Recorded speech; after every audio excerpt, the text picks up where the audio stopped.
Wilujeng enjing barudak sampurasun. Hidup we ieu urang diajar bahasa Sunda. Sok buka buku paketna halaman 15. Di dieu urang ngalanjutkeun.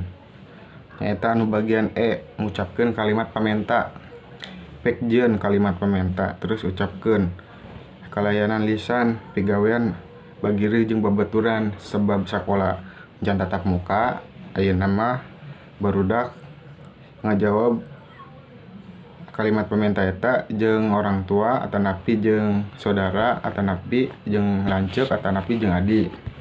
Nah di dinya teh aya 10 soal. Nah, di dieu ku Bapak rek dibeureikeun contoh anu nomor 1, misalkeun kieu, hidep hayang kueh ti Mamat.